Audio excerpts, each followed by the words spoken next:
Ленинская центральная районная больница начала набор студенток для обучения специальности фельдшер. Заявки подали 58 девушек. Подробности далее.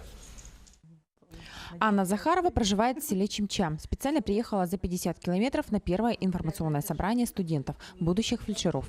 Девушка признается, что с детства мечтала быть медиком, но жизнь сложилась иначе. Анна получила специальность бухгалтера. Сегодня учится заочно на педагога-психолога. Но быть фельдшером считает своим призванием. Поэтому не могла упустить представленные возможности. В прошлом году было по WhatsApp такое объявление, что набирают на медсестер, на фельдшеров. Вот позвонила, узнала, записалась. В этом году пригласили, я приехала. Сегодня девушка узнала, что из 60 желающих в группу попадет только половина. Отбор будет проходить по сумме баллов аттестата. Уже 10 лет на базе Ленинской ЦРБ, благодаря поддержке администрации района, ведет обучение Якутский медицинский колледж. Выпущено 2 группы медсестер. 3 на подходе. Потребность младшего медицинского персонала снята. Чего нельзя сказать о фельдшерах. Сестринские кадры мы смогли укомплектовать, смогли решить проблему. Но есть и другой вид деятельности среднего медицинского персонала, как фельдшерское, это лечебное дело. Это специалисты, которые могут самостоятельно работать в фельдшерско-акушерских пунктах, участковых больницах, бригадах скорой медицинской помощи.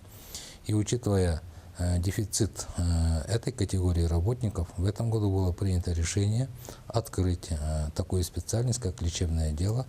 Обучение будет платным, но 15 девушкам, которые наберут больше проходной балл, оплатит его районная администрация. В то же время администрация больницы также рассматривает вариант того, что определенным нескольким людям, наверное, мы тоже будем проводить обучение за свой счет, потому что проблема укомплектования средним медицинским персоналом такая же важная, не менее важная, как укомплектование врачебным составом.